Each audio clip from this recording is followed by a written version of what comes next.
सतनाम सतनाम श्री वाहिगुरु वाहिगुरु वाहिगुरु वाहिगुरु। एक ओंकार सतनाम करता पुरख निरभउ निर्वैर अकाल मूरत अजूनी सैभं गुर प्रसाद। वाहिगुरु वाहिगुरु वाहिगुरु वाहिगुरु वाहिगुरु वाहिगुरु।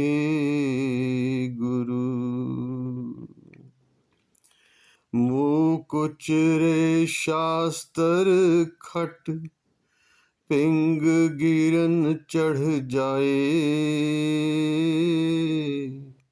अंध लखै बधिरो सुने जो काल कृपा कराए। अंध लखै बधिरो सुने जो काल कृपा कराए। गुरु प्यारी साध संगत, वाहिगुरु जी का खालसा वाहिगुरु जी की फतेह। गुरबानी की श्री गुरु नानक देव जी महाराज द्वारा उच्चारित आशा की बार में पंक्ति आती है। सिमल रुख सरायरा अत धीरग अत मुच, ओय जो आवे आस कर जाए निरासे कित। फल फिक्के फुल बक बके कम न आवे पत, मिठत नीवी नानका गुण चंगियाइयां तत। मिठत नीवी नानका गुण चंगियाइयां तत।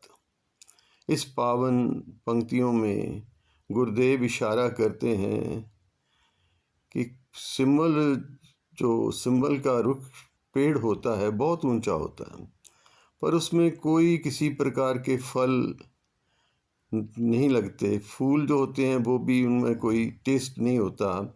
तो गुरुदेव कहते हैं पंछी आते हैं, उस पर बैठते हैं तो उसमें उनको कोई लाभ नहीं प्राप्त होता, उसके बड़े होने का कोई लाभ नहीं। जैसे कहते हैं ना, पुरातन एक दोहा है कि बड़ा हुआ तो क्या हुआ जैसा पेड़ खजूर, पंथी को छाया नहीं फल लागे अति दूर।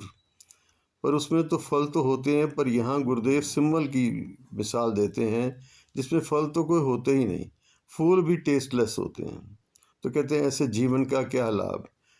गुरुदेव कहते हैं नहीं, निम्रता और मिठास जीवन में धारण कर, ये ऐसे गुण हैं जो सभी गुणों का तत्व सार है।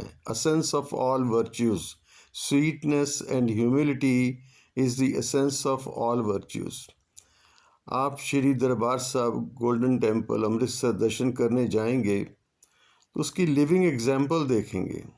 एक जैसे सचखंड का एक ब्लूप्रिंट नक्शा बनाया है वो दरबार साहब।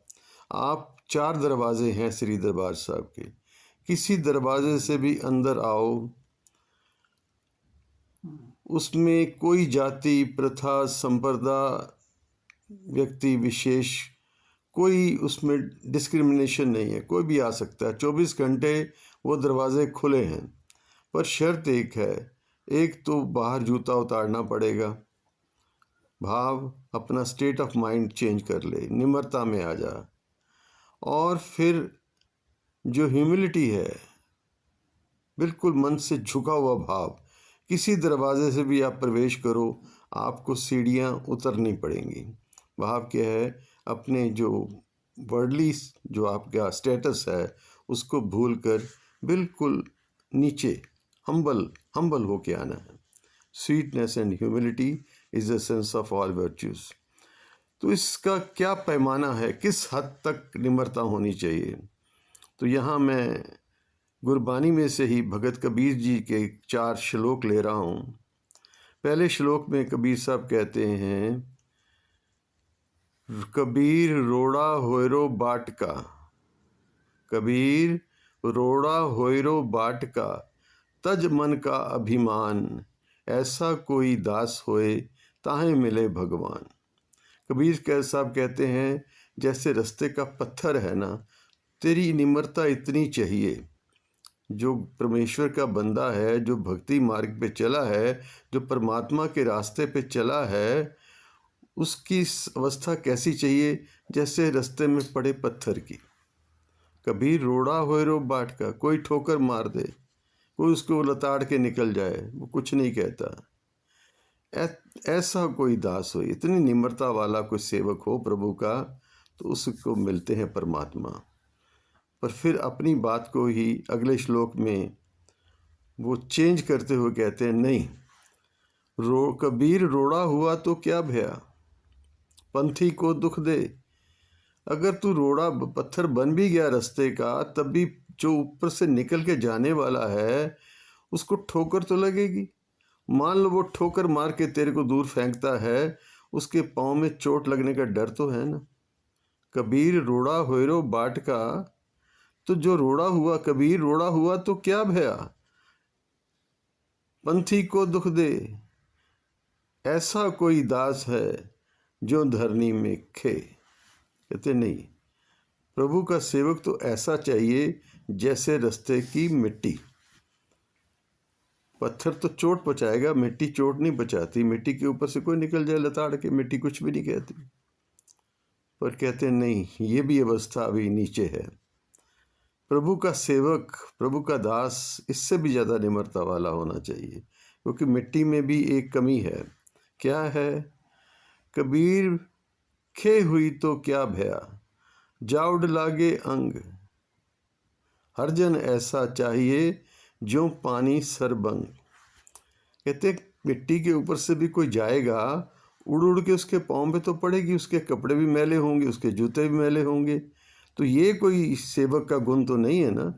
सेवक तो ऐसा चाहिए जैसे पानी। पानी निर्मल है, पानी बलिक आपकी गंदगी को, आपके पाँव की मिट्टी को धो डालता है।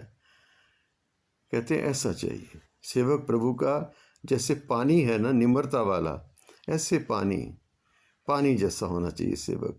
फिर कहते हैं नहीं, पानी भी अभी कमी रह गई, पानी में भी एक कमी है।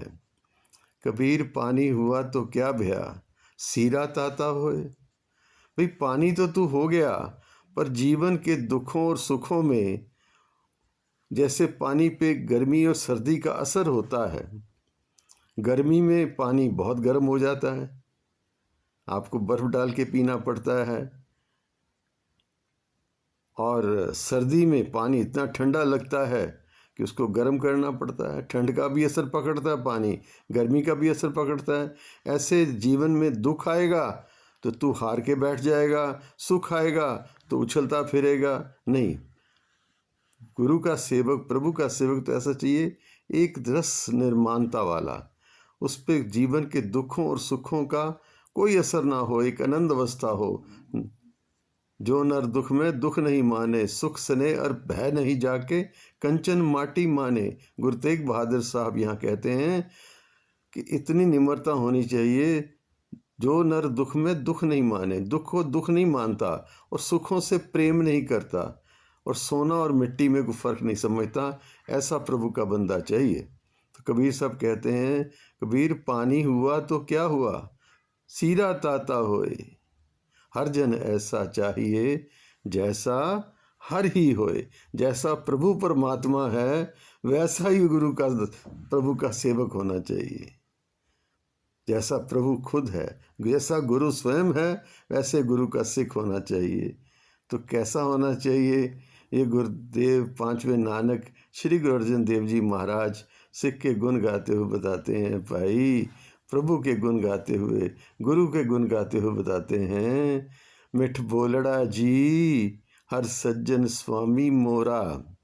मिठ बोलड़ा जी हर सज्जन स्वामी मोरा, हों सम्मल थकी जी ओ कदे ना बोले कोड़ा। हों सम्मल थकी जी ओ कदे ना बोले कोड़ा। ऐसा मेरा गुरु है, कड़वे वचन कहता ही नहीं है। वो तो सदा मीठे वचन ही बोलता है, मिठास में रहता है। तो गुरु का सिख, गुरु का सेवक, प्रभु का सेवक हमेशा निम्रता में रहे और मिठास में रहे, मीठे वचन बोले और निम्रता में रहे। तो वो जो गुण है सबसे बड़ा गुण है, सभी गुणों का तत्व सार है। वाहिगुरु जी का खालसा, वाहिगुरु जी की फतेह।